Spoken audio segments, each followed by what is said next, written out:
Derek Langston gazed down at the worn wooden planks beneath his boots, a faint unease creeping in. Something didn't feel right. The floor of his barn had always been firm and dependable, laid down by his grandfather 4 decades ago. But now a specific spot beneath his feet gave off a strange, hollow sound as he walked across it. He'd been in the middle of repairing a broken corner post when he noticed the oddity, a noise that had no place in a barn supposedly built atop compacted soil.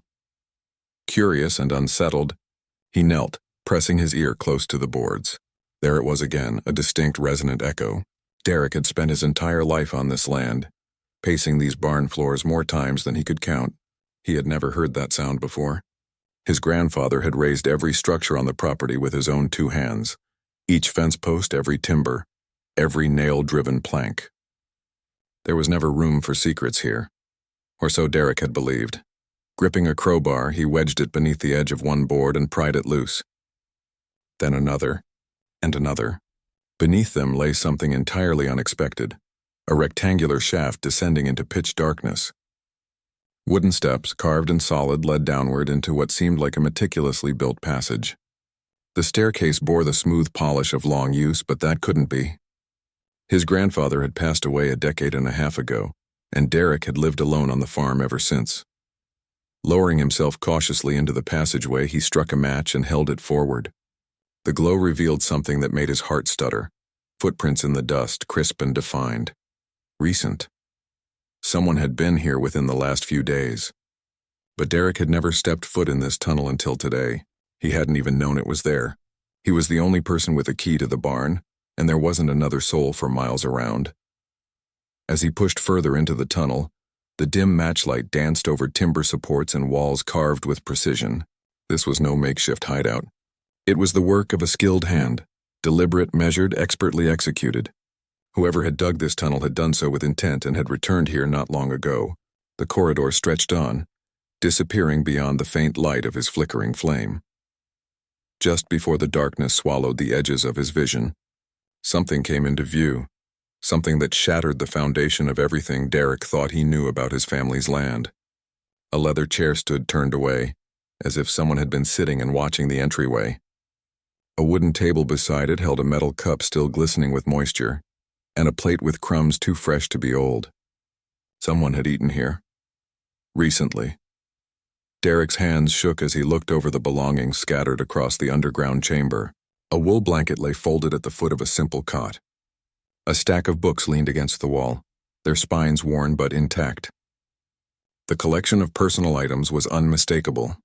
This wasn't just a place to hide, it was a place someone called home. Reaching for one of the books, Derek opened it gently. On the first page, written in careful script, were the words, "Property of Samuel Langston, 1851. It was his grandfather's name. It was unmistakably his handwriting. But Derek had never seen these books before, and he had sifted through every item his grandfather left behind in the house above. Then his eyes fell upon a metal box tucked beneath the table. He flipped the latch and opened it, revealing a stack of aged papers and letters, property deeds to locations Derek had never heard of.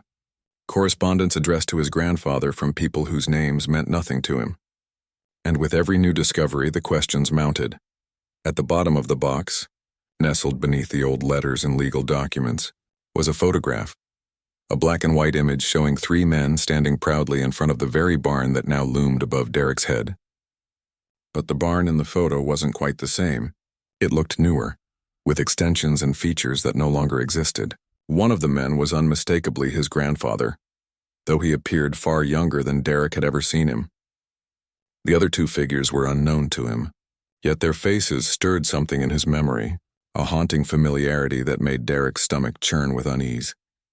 Flipping the photo over, he found a handwritten message, penned in the distinct script of his grandfather. The agreement stands. The land remains divided. Silence about what occurred here must be absolute. Cell 1852. Derek stared at the words in disbelief as the flame of his match burned dangerously close to his fingertips. He flinched and dropped it, the small glow vanishing into darkness. What agreement? What secrets were so important they had to be buried beneath his feet? Why had his grandfather gone to such great lengths to hide these relics of the past? He struck another match and scanned the room again, and then he saw it. A streak of pale wax dripped across the tabletop. A shallow metal dish still held a small mound of cooling ash. Someone had recently lit candles down here, recently prepared food, recently lived in this space. Not as a fugitive, but as someone who saw this place as home. But Derek was the sole heir of this land. He had inherited it legally. It had belonged to his family for generations. There had never been any mention of shared ownership or hidden residence. No one else had the right to be here, let alone knowledge of the underground chamber. Then the sound came. Footsteps above. Firm, steady, deliberate. Derek froze, the match extinguished between his fingers. Someone was pacing across the barn floor above him, moving not with hesitation but with the ease of someone who believed they belonged. Derek's breath caught in his throat. He lived in complete solitude. No neighbors nearby. No friends dropping in. No one had been invited, and certainly no one should be walking around his barn. Whoever had made this secret chamber their own had returned, and they were standing directly above him. He pressed himself against the tunnel wall, trying to quiet his breathing, straining to listen. The footsteps slowed and then stopped, right over the concealed opening. Then cutting through the silence, a woman's voice drifted down, calm and clear. "You can come up now, Derek. I know you're down there." His pulse pounded violently in his chest. That voice, that name, how could she possibly know? No one, absolutely no one, should be aware of this tunnel, and no stranger should be calling his name inside his barn. "I'm not moving an inch until you tell me what the hell this is," Derek shouted back, trying to mask his fear with authority. "That's exactly why I'm here," she replied without hesitation. "But I'd prefer we not have this talk through a set of floorboards." A pause, then her voice again. "My name is Olivia Harrow. I've been waiting 3 months for you to find that tunnel." Derek hesitated, heart thundering, mind reeling with questions he wasn't ready to ask. Then slowly, cautiously, he climbed the wooden steps, each one creaking beneath his weight as he emerged from the shadows below. The barn came into view as his eyes adjusted to the daylight spilling through the open door. There, standing near the entrance, was a woman about his age. Her dark hair was pulled back in a tight, practical style, and her eyes, sharp and discerning, studied him with unnerving precision. She wore a modest travel dress and carried a leather satchel slung over one shoulder, its worn strap suggesting long journeys and heavy use. "How do you know my name?" Derek asked, his voice tight with suspicion. "I know more than just your name, Derek Langston," Olivia replied calmly, her gaze steady. "I know you inherited this property from your grandfather, Samuel Langston. I know you've been living here alone since his passing. And I also know that today was the very first time you ever set foot in that tunnel." She set her leather satchel down on a hay bale, unclasped it, and pulled out a thick, well-worn folder. "What I need to find out," she said as she flipped it open, "is whether you're prepared to learn the truth about what your grandfather was really involved in, right here on this land." Derek's jaw tightened. "My grandfather was a good man. He worked this land with his hands and earned every inch of it fair and square." Olivia's expression darkened. "That may be how you remember him. But Samuel Langston was part of something much larger, something that affected more people than you realize. And it was never meant to come to light. But now, things have shifted, and the families tied to that agreement need to settle this once and for all." She pulled a sheet from the folder and held it out. Derek took it, his brow furrowing as his eyes scanned the yellowed paper. It was a contract, written in old-fashioned script that matched the handwriting he'd seen earlier. The date in the corner read 1852, but the content felt surreal. It spoke of shared land use, rotating residence rights, and, most shockingly, the need to keep the arrangement hidden from authorities. At the bottom were 3 signatures: Samuel Langston, Thomas Harrow, William Cross. "Thomas Harrow was my grandfather," Olivia said quietly, "and according to this agreement, my family legally owns 1/3 of this land. The same land you've called your own all your life." Derek shook his head, struggling to make sense of it. "That's not possible. I have the deed. This land has been in my family's name for generations." "You have one deed," Olivia said pointedly, "but there are 2 more, hidden away, just like this tunnel, in places your grandfather never revealed to you. The families who hold them are coming. The agreement ends next month. After that, we reclaim what's ours." Outside the barn, the distant thunder of hooves rolled across the valley. The sound grew louder, closer, undeniable, Derek turned from the contract to Olivia, scanning her expression for any hint of deception. You're telling me someone else has been living in that tunnel, and you're not the one who's been down there? I've never stepped into it, Olivia replied with absolute certainty. I only knew it existed because my grandfather left behind maps, detailed ones. But if someone's been using that place, she paused. Her steady demeanor faltered, replaced by a glint of worry. Then we may have a bigger problem. Come with me, Derek said, already moving toward the entrance. He led her back to the hidden stairs and descended, the match in his hand hissing to life as it struck. Together, they stepped into the secret underground chamber once again. Olivia's eyes moved quickly across the scene. The cooling wax on the table, the damp rim of the tin cup, the belongings placed with care. Her concern deepened with each detail. She lifted one of the old books gently, running her fingers over the cover. This changes everything, she murmured, voice low. These items were your grandfather's, but someone's been looking after them. Someone's been reading them, and that someone clearly knows about the agreement. Derek's patience snapped. What agreement? He demanded. What exactly did our grandfathers do that was so important it had to be hidden beneath the ground? In the flickering light of the match, Olivia's face turned pale. Her voice was quiet but heavy with meaning. In 1852, our grandfathers discovered something on this land. Something so valuable they decided not to report it, not to the authorities, not to the territorial government. Instead, they made a pact. 3 families, 1 secret. They agreed to share it and bury the truth. What was it? Derek asked, his voice tight. I don't know, Olivia admitted. My grandfather's journals referred to it as the discovery that would change everything. But he never described what it was, and not in writing, at least. From above, the muffled sound of hooves on packed dirt grew louder. Wagon wheels creaked, and men's voices barked commands to one another. Derek's ears picked up at least 4 distinct speakers, and possibly more. That's not my group, Olivia said urgently. I came here alone. Derek's grip tightened on the metal box containing his grandfather's papers. Then who are they? Olivia quickly gathered the scattered documents from the table, her eyes sharp. It must be the 3rd family. William Cross signed that original contract too. If his descendants have discovered the tunnel, if they've been keeping an eye on this property. Suddenly the footsteps overhead multiplied. Boots thudded across the barn floor, and then a commanding voice rang out. Strong, deliberate, and unmistakably in charge. Miss Harrow, the voice called. We know you're inside. Your horse is tied just outside the barn. A pause, then the man continued. And Mr. Langston, we know you uncovered the entrance. There's no point in hiding. It's time we settle this. Derek and Olivia exchanged alarmed looks. Someone had been watching them, maybe for days, weeks. Waiting for this precise moment. We need to see the tunnel, the voice went on. All of it. Not just the living quarters. The sealed chambers in the back as well. The contract expires in 3 weeks, and we're here to claim our family's share. Back chambers, Derek whispered, turning toward Olivia. She nodded, her expression grave. According to my grandfather's maps, the tunnel doesn't end here. It runs deeper.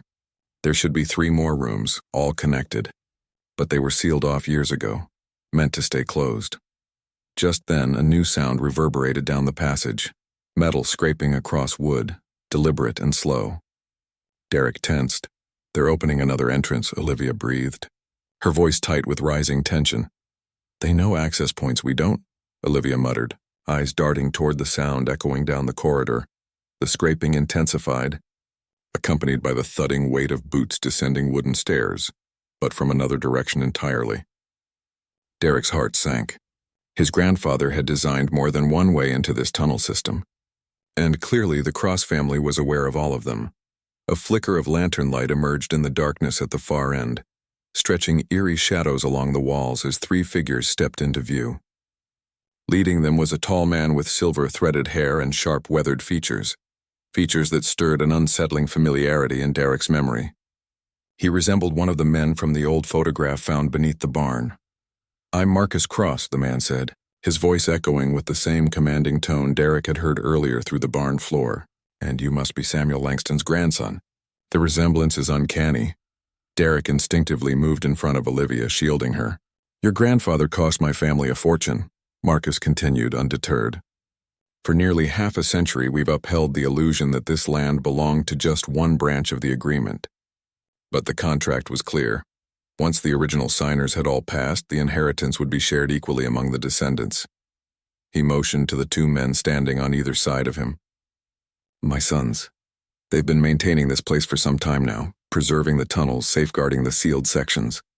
We've taken turns living down here, keeping everything intact, all while we waited for Miss Harrow to arrive, for you to uncover what your grandfather left behind. Derek's thoughts spun wildly. It was you, he said slowly.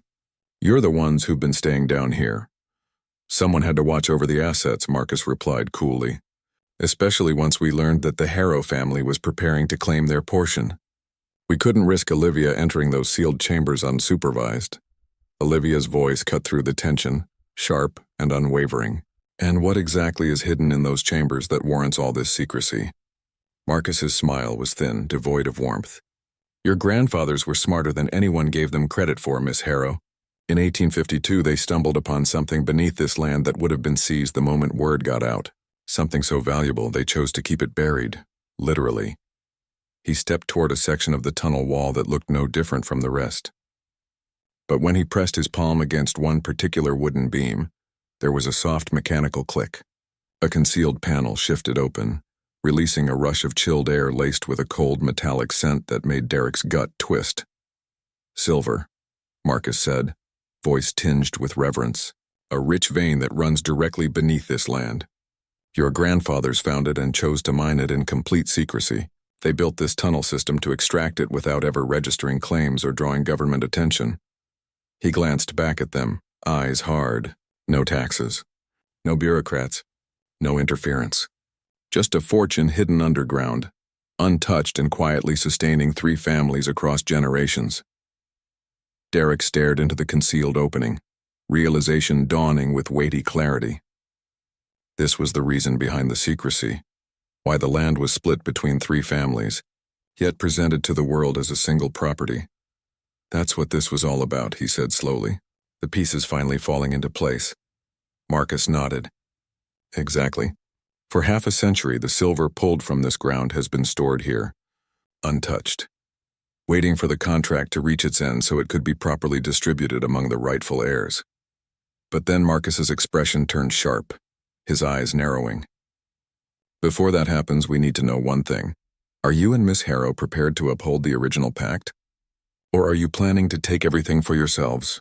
Before either could respond, one of Marcus's sons leaned in, whispering something low and urgent. Marcus's face went pale. That can't be, he muttered. Are you sure about what you saw? His son nodded grimly. The final chamber is completely cleared out. It's empty, Father. Someone's already been here. Without another word, Marcus led the group through the newly revealed passage. As they stepped inside, Derek found himself standing in a vast chamber far more expansive than anything he had imagined. Shelves lined the stone walls, reinforced with metal brackets. Containers sat in rows, all open, all empty. Mining tools lay strewn across the floor, and long, deep grooves carved into the rock showed where precious ore had once been extracted. 5 decades of work, Marcus said, voice laced with disbelief and anger. His hand brushed over one of the dust-covered shelves. Generations of effort. Vanished. Someone knew what they were doing, Derek said quietly. They didn't just take the silver. They cleaned this place out with precision. He knelt beside a cluster of discarded tools and picked one up. The handle was coated in a fine layer of dust, but the metal was clean, uncorroded. Recently handled. These aren't relics. They've been used, and recently. Marcus's other son stepped forward. We noticed the same thing. There are new tool marks in the walls. Fresh supports. This wasn't an old operation. Someone's been working down here within the past few months. Olivia bent down and retrieved a torn scrap of paper near one of the crates. She unfolded it carefully, eyes scanning the faded ink. This looks like a transport manifest, she said. Whoever took the silver was moving large quantities of unprocessed ore. She squinted, trying to decipher the bottom of the page. The signature's mostly smudged. But the date, it's still legible. 3 months ago. Derek's blood ran cold. That's the exact time you said you started waiting for me to find the tunnel, he said, turning toward Olivia. Marcus's gaze shifted sharply to her, his expression darkening with suspicion. How convenient, he said, his tone icy. You arrive claiming your family's rightful portion. At the precise moment the silver vanishes. I had nothing to do with this, Olivia said sharply, her voice laced with urgency. I've spent over a year digging through my grandfather's old records, trying to understand what the agreement really meant. I only learned the exact location of this land 3 months ago. From who? Derek asked, his tone suddenly hard. Who told you where to find me? She paused, just long enough for Derek to see something flicker in her eyes. Guilt, reluctance. A lawyer, she finally said. A man in town. He claimed he'd been waiting for the right moment to reach out to the Langston family regarding some long-standing business matters. Marcus and his sons exchanged glances, their expressions darkening with realization. What was his name? Marcus asked, voice low and sharp. Edwards. James Edwards. He said he worked out of a small office above the general store in Millfield. He told me he'd been safeguarding documents left by my grandfather since 1852. Derek felt a cold wave pass through him. There is no lawyer named Edwards in Millfield, he said. I grew up there.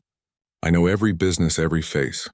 That office above the store has been abandoned for as long as I can remember. A heavy silence settled around them, the weight of it nearly unbearable. Then Marcus spoke again, but his tone had changed. Steadier, deadlier. Someone's been playing us, he said. Playing all 3 families and setting us up against each other. Whoever it is knew about the contract, knew about the silver, and carefully orchestrated this so we'd all arrive at the same time. Pointing fingers at one another, he turned his gaze toward Derek. They wanted us to discover the theft together, so we'd blame one another instead of the person who actually took everything. But who else could have known? Olivia whispered. Derek's thoughts drifted to the photo. The 3 men, their faces full of trust, standing shoulder to shoulder before secrets unraveled and everything went wrong. Someone close to them, he murmured. Someone they trusted.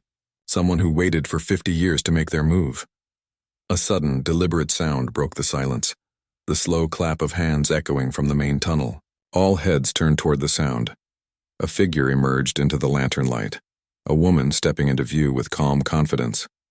She looked older than the rest of them, maybe in her 60s, with neatly pinned silver hair and eyes that gleamed with the fire of long-held resentment.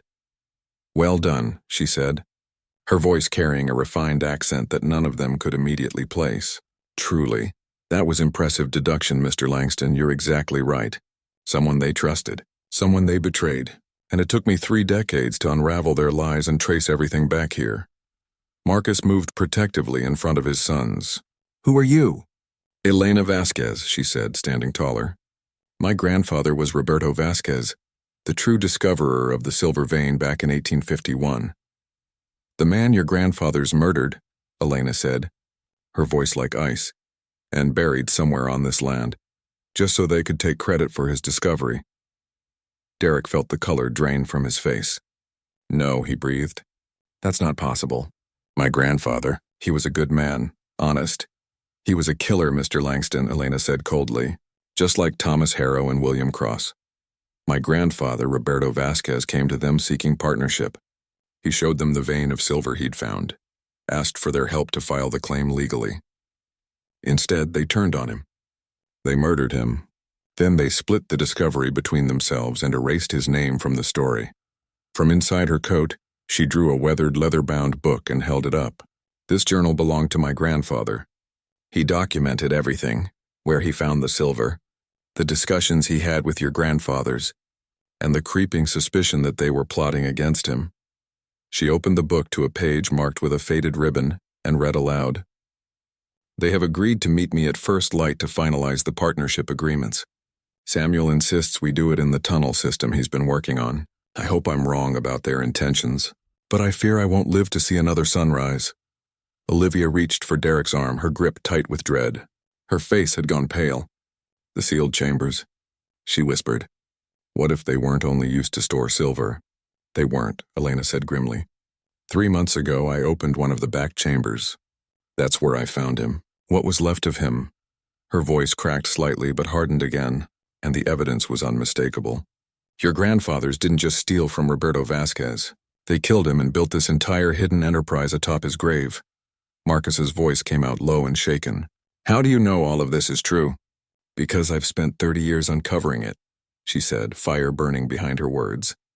I followed every lead, collected every document, tracked down every descendant, and cross-referenced every map and record. I had to be sure before I acted. When I had enough proof, I made my move. Elena's lips curled into a bitter smile. Every ounce of silver extracted from these tunnels belonged to my grandfather. I simply reclaimed what was rightfully his and mine. Derek stared at her, the sheer scope of her plan crashing over him. You created the fake lawyer. You staged the contact. You lured all of us here. I wanted you to see, Elena replied. To stand in the space your family's built from betrayal and violence. To witness the truth, not from words, but from the bones beneath your feet. The silver's gone, Derek said hoarsely. Yes, Elena nodded, and it was never yours to begin with. Where is it now? Marcus asked, his voice laced with anger and disbelief. Elena turned her gaze toward the tunnel's entrance, where the light shimmered faintly beyond. Being used, she said, to build schools, clinics, shelters, in the towns where Roberto Vasquez's descendants still live. Places where the name Vasquez doesn't mean victim anymore. It means legacy. You can't prove any of this, Derek said, his voice desperate, almost pleading. Elena's smile grew, slow and assured. I don't need to prove anything to you, Mr. Langston, Elena said calmly, her voice laced with years of quiet rage. All I needed was to reclaim what was stolen, and to watch your families tear each other apart, fighting over a fortune that never belonged to you in the first place. Derek stared at her, the weight of her words crashing down like a landslide. The foundation of his life and his family history, his sense of pride, the legacy he'd clung to, was unraveling. Everything he thought he knew about his grandfather, the land he had tended, the barn he had lovingly restored, it was all soaked in the blood of a forgotten crime. The truth was undeniable now. His inheritance had been built on betrayal. Show us, Derek said softly, his voice nearly lost in the still air. Show us the proof. Elena nodded and led them down a narrow side passage deeper into the tunnel system, into a space Derek hadn't known even existed. Behind a carefully disguised section of stonework, she revealed a hidden chamber. What lay beyond silenced everyone. Behind the false wall were the skeletal remains of a man. The bones lay undisturbed, surrounded by the fragments of a life cut short. A tarnished silver crucifix, a worn leather pouch filled with hand tools, and most haunting of all, a gaping hole at the back of the skull. He was shot from behind, Elena said quietly, executed while examining the vein he discovered, and then buried here like a secret, while your grandfathers built their empire on top of his grave. Marcus Cross stood frozen, his face pale and unreadable. His sons hovered behind him, unable to look away from the grim scene. Olivia knelt beside the remains, her voice trembling. All this time we thought our grandfathers were trailblazers, hard-working men who built something from nothing. But they weren't builders. They were murderers. Elena straightened. The question now is what you plan to do with the truth. I've already taken back the silver that belonged to my family. But this land, these buildings, they were all part of what was stolen. Technically, they belonged to Roberto Vasquez's bloodline. Derek looked around, seeing the chamber, and everything above it, in a new light. This wasn't some clever hidden legacy. It was a tomb, a carefully engineered deception. Every nail, every timber, every stone had been laid to hide a murder. I can't stay here, Derek said, the words surprising even himself as they left his mouth. I can't farm land that was taken from a dead man. I can't sleep under a roof raised with blood money. Marcus finally found his voice hoarse and hollow. What are you saying? I'm saying Elena's right, Derek answered. This place isn't ours. It never was. We need to find the people who do have a rightful claim to it. Roberto Vasquez's family. Elena's expression softened, if only a little. That's a noble sentiment, Mr. Langston. But the truth is, Roberto's only child died young. His wife remarried and moved east, and the trail went cold. I'm the last person with any connection to his bloodline. I'm all that's left. Derek felt something shift inside him, something long held cracking open. The decision he made next came with terrifying clarity, but also an unexpected peace. Then it belongs to you, he said simply. The house, the barn, the land, all of it. I'll sign over the deed and walk away. I'll find a new beginning, somewhere far from here. Derek, don't do this, Olivia said, her voice trembling. You can't just walk away from everything you've ever known. Derek turned to her, calm but resolute. Everything I've ever known was a lie, he said. And I won't keep living that lie. I refuse to build my future on a past soaked in blood. I won't profit from land that was taken by force or sleep in a house built over an unmarked grave. Elena studied him closely, her expression unreadable. You realize what this means, she said. Giving up this land means walking away from a fortune. The silver may be gone, but the property itself is worth more than you know. I understand that keeping it would make me complicit, Derek replied, and I won't carry that weight anymore. 3 days later, Derek stood inside a lawyer's office in the county seat, the cool light of morning spilling through the windows. He signed the documents transferring ownership of the land to Elena Vasquez, the same land his family had claimed for generations. His hand was steady as he signed away everything he had once believed was his legacy. Elena had insisted on compensating him fairly for the property. Derek accepted only enough to begin again, far away from the stain his grandfather had left behind. Marcus Cross and his sons had done the same, relinquishing their share without protest.